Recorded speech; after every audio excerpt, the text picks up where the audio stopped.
नमस्कार, मैं हूं एडवोकेट डॉक्टर अजय कुमार पांडे और इस वक्त आप देख रहे हैं फोर्स सुप्रीम लॉ का कानूनी चैनल।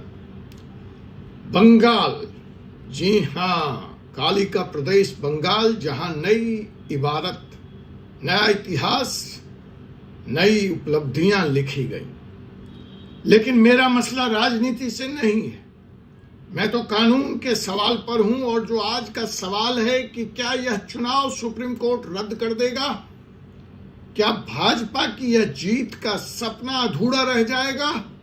क्या ममता बनर्जी कम बैक करेंगी कानून के सहारे?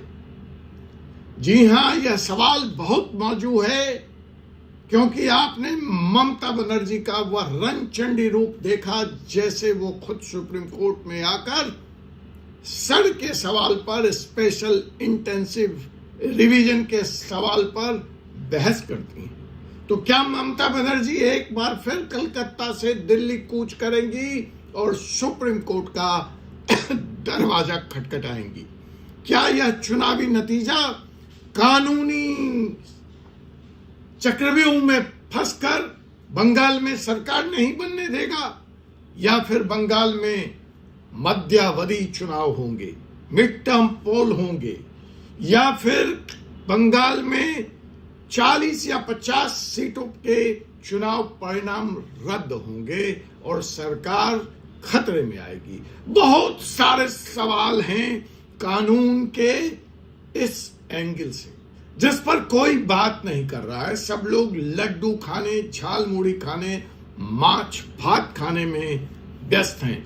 लेकिन कानून की पैनी नजर मुझे ले गई बंगाल के इस चुनाव में। तो आइए हम बात करते हैं कि यह चुनावी नतीजा कितना अस्थायी है और कितना अस्थायी है। क्या भाजपा की यह जीत का सपना अधूरा रह जाएगा और ममता बनर्जी एक बार फिर सत्ता में काबिज हो जाएंगी? जी हां, Bengal election 2026, 91 lakh votes gone, 91 lakh voters गायब हो गए वोटिंग लिस्ट से। क्या सुप्रीम कोर्ट बीजेपी की इस जीत को रद्द कर सकती है? तो जनाब, आज 5 मई 2026 है। वेस्ट बंगाल में इतिहास बना है। 15 साल बाद टीएमसी सत्ता से विदा हुई है और बीजेपी पहली बार सत्ता में आई है अपने उस प्रदेश में जहां से उसके प्रणेता और नेता भाजपा के संस्थापक डॉक्टर श्यामा प्रसाद मुखर्जी आते थे। 2000 से ऊपर सीट्स भाजपा लेकर आगे चली है।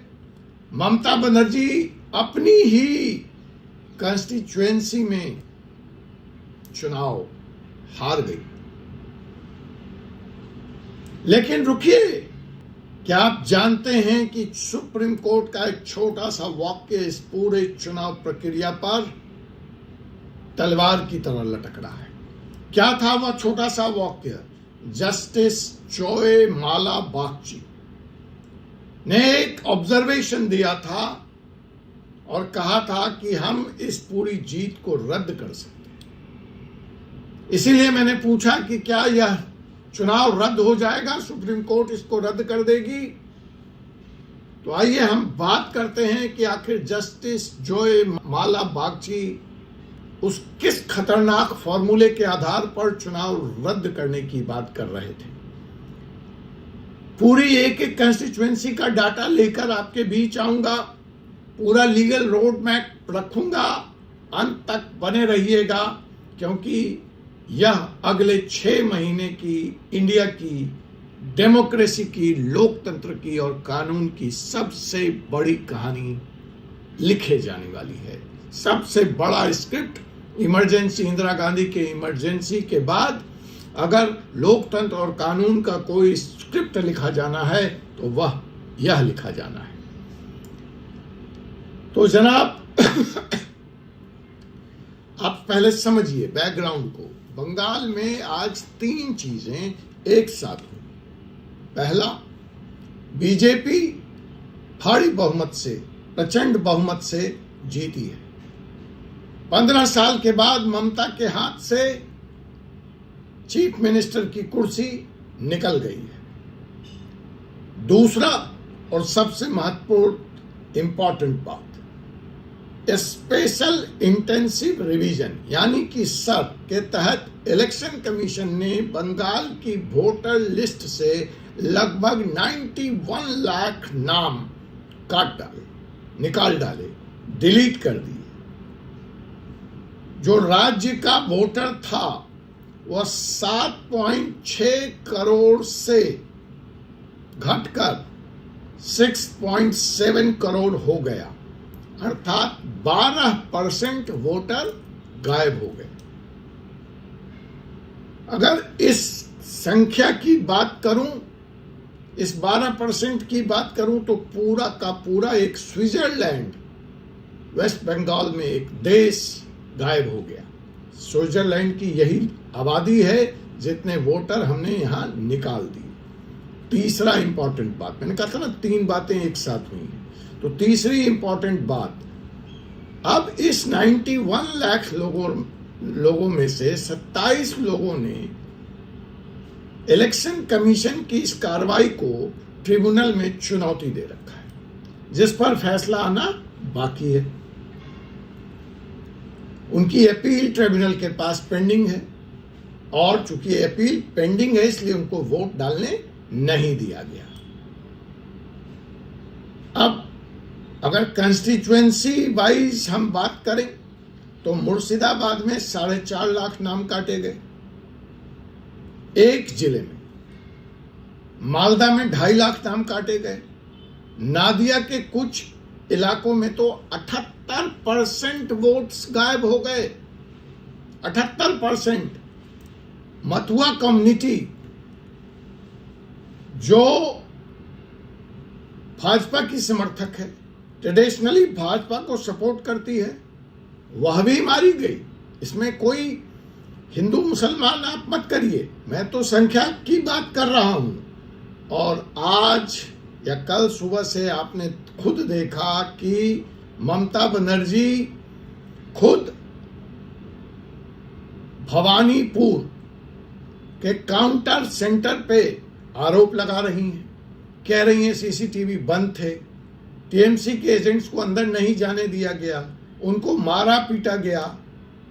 इलेक्शन कमीशन ऑफ इंडिया ने खुद फाल्टा सीट पे चुनाव पूरी तरह से रद्द कर दी है,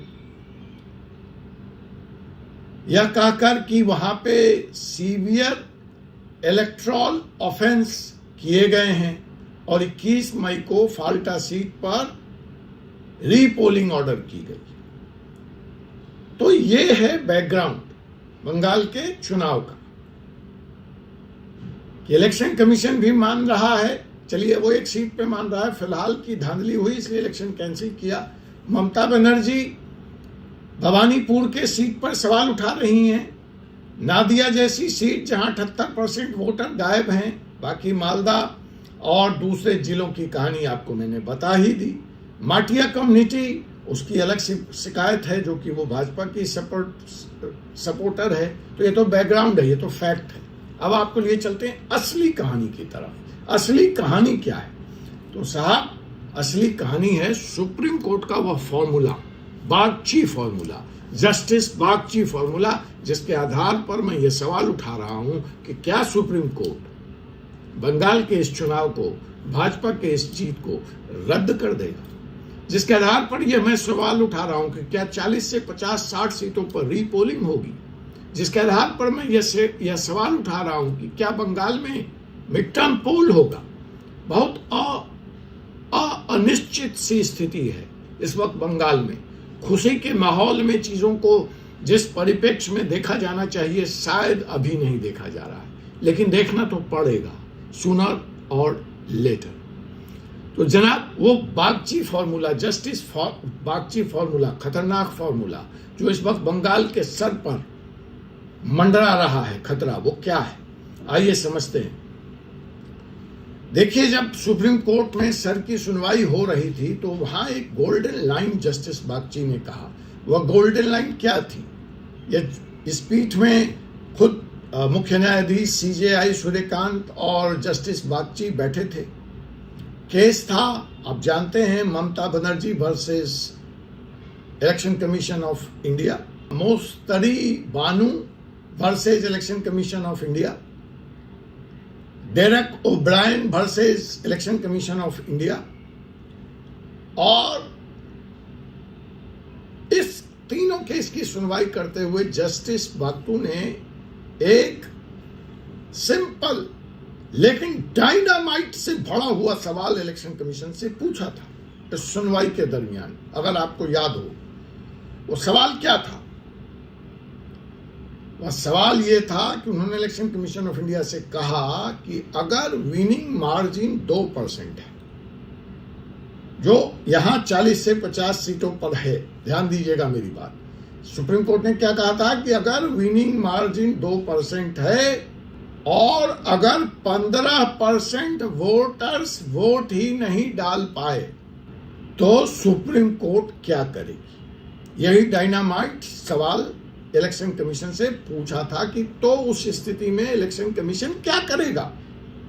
इलेक्शन कमीशन इसका कोई ठोस जवाब नहीं दे पाया, तो सुप्रीम कोर्ट ने एक प्रिंसिपल बना दिया, एक मंत्र बना दिया, एक फॉर्मूला दिया और डिक्लेयर कर दिया कि ऐसी स्थिति अगर आई बंगाल में कि विनिंग मार्जिन 2% या उससे कम है और 15% वोट नहीं डाले गए हैं उस सीट पर या नहीं डालने दिए गए हैं, तो उसमें क्या होगा? सुप्रीम कोर्ट ने कहा unless and until there is enormous amount of voters excluded, the election results cannot be interfered. If 10% does not vote and winning margin is more than 10%, fine. देखिए, मैं फिर से बता दे रहा हूं क्या कह रहा है supreme court. unless and until there is enormous amount of voters excluded, then election results can't be interfered. अगर ऐसा है ठीक है, हम इंटरफियर नहीं कर रहे हैं। But if 10% does not vote and winning margin is more than 10%, चलेगा, इसमें भी कोई परेशानी नहीं है। लेकिन 10% को आपने निकाला है और विनिंग मार्जिन 5% है, तो वहां पे कानून आएगा, वहां पे जस्टिस बागची फॉर्मूला आएगा, वहां पे सुप्रीम कोर्ट इंटरफियर करेगा, वहां पे Supreme Court has to apply its mind. समझे सुप्रीम कोर्ट क्या कह रहा है?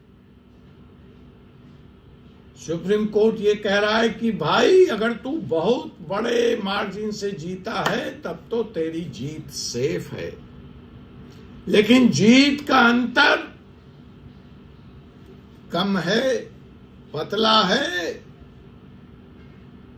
और जो जीत का अंतर है उससे ज्यादा लोगों के नाम वोटर लिस्ट से काट दिए गए हैं, तो तेरी जीत के ऊपर एक है प्रश्न चिन्ह, question mark, subject to scrutiny and interference under justice Bagchi formula by the Supreme Court. Hope I am clear. Simple भाषा में समझा दिया कि भाई मार्जिन ठीक है, मस्त रहे, मार्जिन कम है और इतनी कम है कि उससे ज्यादा लोग वोटर लिस्ट से काट दिए गए हैं, तो भैया तू परेशानी में आने वाला है। ये कहां से आ रहा है?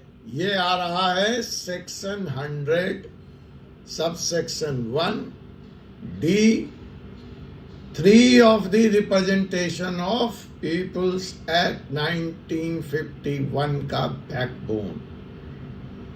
आम भाषा में अगर इम्प्रॉपरली एक्सक्लूडेड वोटर की संख्या जीत के मार्जिन से ज्यादा है, और यहां होगा क्योंकि 27 लाख तो अपील पेंडिंग है साहब, तो इलेक्शन इफेक्टेड माना जाएगा। और फिर यह इलेक्शन जस्टिस बागची फॉर्मूला के तहत under representation of peoples representation act 1951 section 100 subsection 1 D3 यह इलेक्शन रद्द हो सकता है। अब आइए देखते हैं स्थिति कंस्टिट्यूएंसी वाइज, किस कौन कौन सी कंस्टिट्यूएंसी जीती हुई सीट भाजपा की बागची फॉर्मूला के इस थ्रेशोल्ड में आ रही है, इसके चपेट में आ जाएगी। तो देखिए खतरी वाली सीट वो कौन कौन सी सीट है, इसको मैंने चिन्हित किया है। जहां मार्जिन छोटा है और सर के द्वारा वोटर जो निकाले गए हैं, जो डिलीशन किए गए हैं, वो बड़ा है। अब उसमें जो पहली सीट है वो ममता बनर्जी की ही सीट है, भवानीपुर। मार्जिन यहां पर 7,000 वोट की है। कलकत्ता अर्बन सीट, बंगाल में ऑन एन एवरेज 12% डिलीशन है हर कंस्टिट्यूएंसी से। मतलब इस सीट पे अगर हम बात करें भवानीपुर के और 12% की संख्या को लें तो हजारों नाम काटे गए होंगे। और इस सीट पे चुनाव सही तरीके से नहीं हुआ है, इसका आरोप खुद ममता बनर्जी लगा चुकी हैं। बड़े कैमरे पर सीसीटीवी टैंपरिंग का आरोप लगा रही हैं। तो पहला सीट जो है भवानीपुर, वो जस्टिस बागची फॉर्मूले के तहत खतरे में। तो बीजेपी के हीरो, बीजेपी के रहनुमा, बीजेपी के सुरमा शुभेंदु अधिकारी का चुनाव खतरे में। अब लेते हैं दूसरी सीट, दार्जिलिंग। यहां से बीजेपी के नोमन राय जीते हैं। तो साहब यहां भी मार्जिन सिर्फ 6,000 वोटों की है और इस कंस्टिट्यूएंसी में मिक्स्ड डेमोग्राफिक है। तो यह भी जस्टिस बागची फॉर्मूले के तहत खतरे के निशान को छू रही है।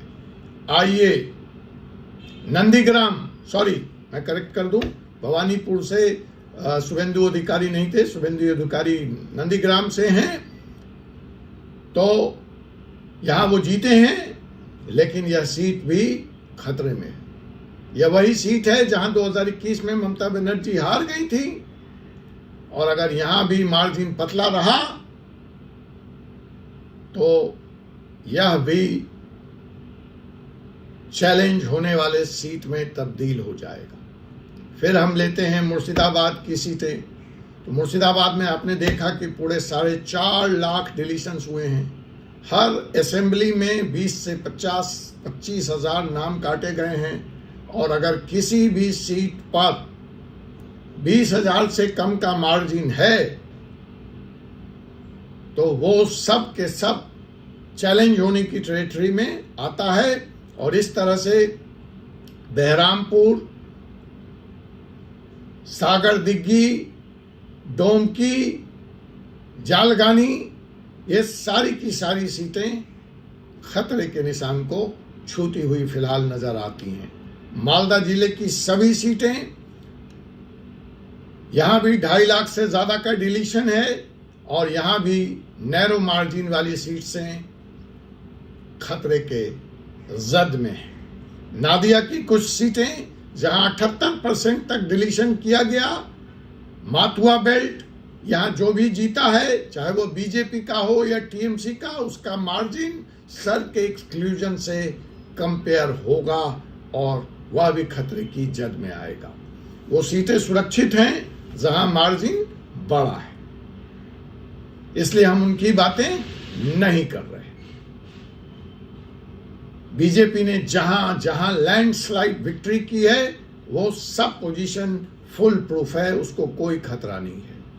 अब बंगाल में कुल 293 सीट्स डिक्लेयर हुई हैं फालदा को छोड़कर मेरा अनुमान है कि इस पर 40 से लेकर 60 सीटें ऐसी निकलेंगी जहां जीत का मार्जिन सर के डिलीशन से प्लस पेंडिंग ट्रिब्यूनल अपील से कम होगा। मतलब 40 से 60 इलेक्शन पिटीशन के लिए आने वाले 6 महीनों में हमारा मुल्क, हमारा देश, हमारा लोकतंत्र तैयार रहे। अगले 45 दिनों में, मेरी बात नोट कर लीजिए, कलकत्ता हाई कोर्ट में 45 से 50 इलेक्शन पिटीशन फाइल होने वाले। अब एक बात और समझ लीजिए, वीडियो थोड़ा लंबा हो रहा है लेकिन मैं बात पूरी कर देता हूं। फाल्टा सीट को इलेक्शन कमीशन ने खुद रद्द कर दिया। Section 58A of RPA, election commission खुद मानता है कि यहां सीवियर इलेक्टोरल ऑफेंसेस हुए हैं, चुनावी धांधली हुई है, चुनावी अपराध हुए हैं और इस तरह से लोकतंत्र के साथ खिलवाड़ हुआ है। इसका मतलब है कि ईसीआई ने कोर्ट को खुद आगे बढ़कर यह प्रूफ दे दिया है, पिटिशनर को यह प्रूफ दे दिया है कि उसने यह एडमिट कर लिया है कि बंगाल के इलेक्शन प्रोसेस में बूथ कैप्चरिंग हुई है, ईवीएम टैंपरिंग हुई है, वोटर को डराया गया है। डायमंड हार्बर और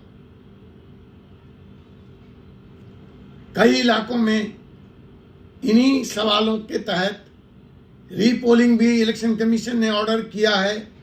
अब सोचिए, अगर ईसीआई खुद एक सीट पर चुनाव रद्द करता है, 2, 4, 30 सीटों पर रीपोलिंग करवाता है, तो सुप्रीम कोर्ट भरा जो उसके सामने 40 से 60 इलेक्शन पिटीशन आएंगे, उन पर नोटिस क्यों नहीं इशू कर सकता है, उन पर सवाल क्यों नहीं पूछ सकता है, उनको री एग्जामिन क्यों नहीं कर सकता है। फाल्टा का प्रेसिडेंट अब हर पिटिशनर का ग्राउंड होगा हाई कोर्ट और सुप्रीम कोर्ट के पास खड़े होने के लिए। इलेक्शन कमीशन ऑफ इंडिया ने खुद हारे हुए कैंडिडेट्स को, कम मार्जिन से हारे हुए कैंडिडेट्स को एक बहुत बड़ा हथियार दे दिया है।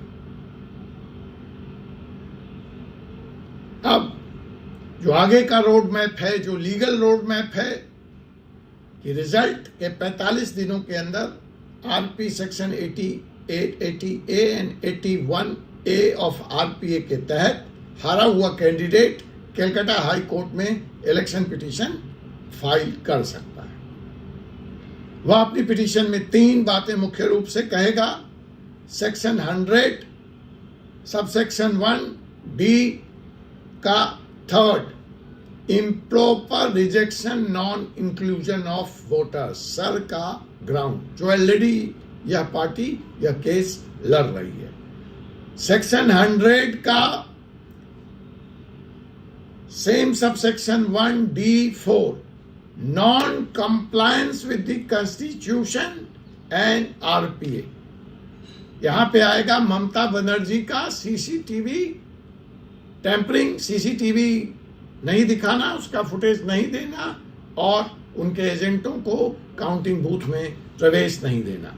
ग्राउंड नंबर 3, सेक्शन 100 सबसेक्शन 1 का B, सो 3-4B, करप्ट प्रैक्टिसेस। यहां पे वो कोट करेगा फाल्टा। अगर बूथ लेवल एविडेंस अलग से उसने इकट्ठे कर लिए और वो शामिल किए तो वो एडिशनल ग्राउंड होगा। तो इस तरह से ये 3 ग्राउंड लेकर ये पिटिशनर कलकत्ता हाई कोर्ट और सुप्रीम कोर्ट के सामने खड़े होंगे और फिर इसमें वो कोट करेंगे जस्टिस बागची के ऑब्जर्वेशन को। परसुएसिव प्रेसिडेंट के रूप में यह साइट किया जाएगा और फिर यह परसुएसिव प्रेसिडेंट ऑब्जर्वेशन से आगे बढ़कर बाइंडिंग रेशियो में तब्दील हो जाएगा और बहस होगी एक इंटरप्रेटिव प्रिंसिपल पर, जो किसी फाइनल ऑर्डर में चिन्हित हो जाएगी, लिख दी जाएगी और फिर यह सारे इस तरह के इलेक्शन पिटीशन पे बाइंडिंग हो जाएगा। इधर ट्राइब्यूनल में जो 27 लाख वोटर्स की अपील पेंडिंग है, उनमें से बाद में जो वोटर लिस्ट में जोड़ दिए जाएंगे, जो यह मान लिया जाएगा कि उनको गलत तरीके से बाहर निकाला गया है, वह डायरेक्ट एविडेंस का काम करेंगे।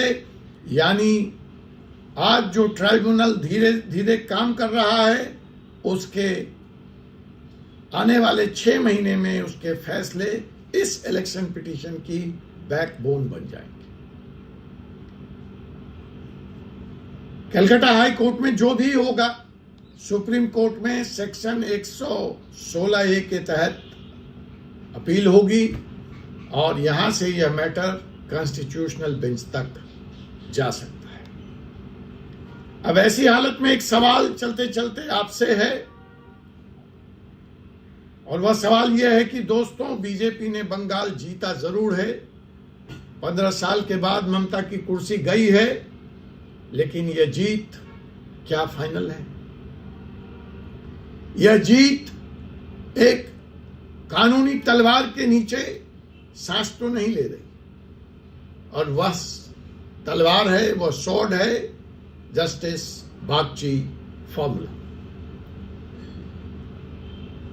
91 लाख वोटर की लिस्ट से जो कटौती हुई है, 27 लाख लोग जो ट्रिब्यूनल के सामने हैं, और ममता जो खुद सीसीटीवी टैंपरिंग का आरोप लगा रही है, अगर ईसीआई ने खुद फाल्टा सीट कैंसिल कर दिया है, तो हर नैरो मार्जिन वाली सीट एक टिकलिंग एटम बम है। मेरा अनुमान है अगले 45 दिनों के अंदर आप 40 से 60 election petition Calcutta high court में देखेंगे। 2027 के मध्य तक यह मैटर सुप्रीम कोर्ट में होगा, और representation of People's act plus Supreme Court की सर की ऑब्जर्वेशन पूरा का पूरा क्या रुख अख्तियार करेगा, इस पर फिलहाल कोई टिप्पणी करना संभव नहीं है। लेकिन बंगाल के इस चुनाव परिणाम पर एक चीज निश्चितता के साथ कहा जा सकता है, वह है अनिश्चितता के बादल तो लटक ही रहे हैं और लटके रहेंगे 2027 के मध्य तक। मेरा सवाल अब आपसे है कि क्या बंगाल की जनता का असली मैंडेट 6.7 करोड़ वोटर्स का है, या जो 7.6 करोड़ ओरिजिनल इलेक्ट्रोड थे उनका है? कमेंट्स में बताइए। यह वीडियो आपको कैसा लगा? इंफॉर्मेटिव लगा तो लाइक करिए, शेयर करिए, और force is supreme law partners को सब्सक्राइब करिए। हर रोज सुप्रीम कोर्ट से जुड़ी सबसे बड़ी लीगल कहानियां हम लेकर आते हैं आपके बीच, आपकी भाषा में। मैं हूं advocate doctor Ajay Kumar Pandey, Supreme Court of India से। आपसे मिलते हैं अगले वीडियो में। जय हिंद, जय संविधान।